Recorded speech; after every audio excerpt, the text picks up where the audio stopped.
Hey there, Bruins fans. Dylan DeSilva coming at you to talk about the most wonderful time of the year that is back again, trade deadline weekend. The Black and Gold were pretty busy today, adding Rick Nash as well as signing Brian Gionta.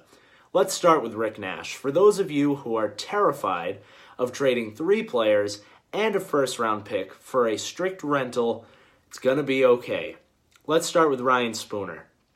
Really talented offensive player, can play the half wall so well on the power play, can shoot, can pass, cannot play defense, and cannot play his natural center position because of how deep we are. We have Bergeron, Krejci, Nash, natural centers Backes, Heinen, Corrali, Achari. There's no room for him to play center. So he had to play wing, and he just can't do it in all 3 zones. So you send him out, as well as sending a bag of pucks, Matt Bolesky, making $3 million to play in our AHL. He was just a bad signing from the start. We got tricked into believing that he could score from playing with Ryan Getzlaf and Corey Perry in Anaheim. He just didn't bring the same offensive skill here to Boston. So you send him out too. Great deal. Ryan Lindgren, defensive prospect. We do need better defense, but we don't need more defensive defensemen. You have Brendan Carlo, who is 20, who can lock it down. You have Charlie McAvoy, who's amazing all-around future Norris winning defenseman, who can also lock it down. You have Nick Holden, Kevin Miller, Adam McQuaid, all able to do that. And we'll get to Nick Holden later because that's another exciting addition that not enough people talked about. Ryan Lindgren just didn't have room to come up. You have guys like Zorbel as well as Grzelcyk, who are around the same age. He was a second-round pick, so he could still be very good in the NHL. We'll see. But right now, I think it's fine if you let him go. First-round pick is probably the biggest loss in this, but that's just what it takes to get a talented scorer like Nash.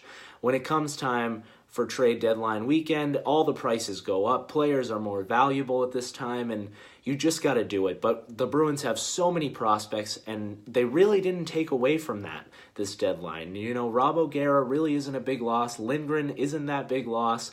You still keep guys like Forsbacka Karlsson, Zarnik, DeBrusk, Heinen. And if you're able to keep those kids together, it's fine if you can let the first go because you still have your second and third. Brian Gionta. 39 years old is a little scary in today's NHL. It's all about speed. Physicality's going away with each passing day, but he's a really good veteran presence who can bring some scoring, and interestingly enough, played on Team USA with Bruins prospect Ryan Donato. In my opinion, I think Donato is a pure sniper and should make this Bruins team when it comes time for playoffs. I don't know if he will or not, but it is interesting that they signed his teammate, so maybe a fourth line of Gionta and Donato is on the way.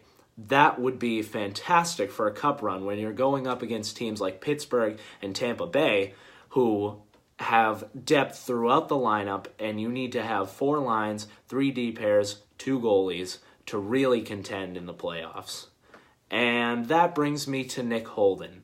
He's an excellent defenseman who played first D-pair minutes in New York with Ryan McDonough.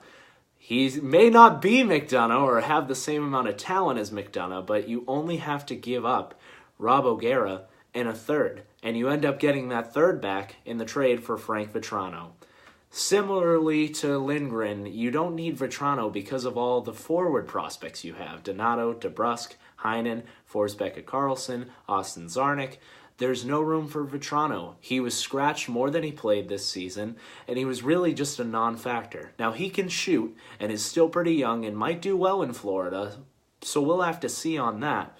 But Nick Holden will be a great 6th or 7th defenseman, and you can rotate him out with Kevin Miller, Adam McQuaid, or even Matt Grzelcyk.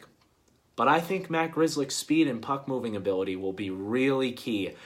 It does look like Rick Nash is going to be in the lineup tonight, so it's going to be really exciting to see how he does in his very first game. I hope you guys enjoy. That's all I got for today. If you enjoyed the video, give it a like and subscribe down below. I would really appreciate it. Obviously, I'm a new channel, so I'm looking for as many viewers as possible to talk about this awesome Bruins team.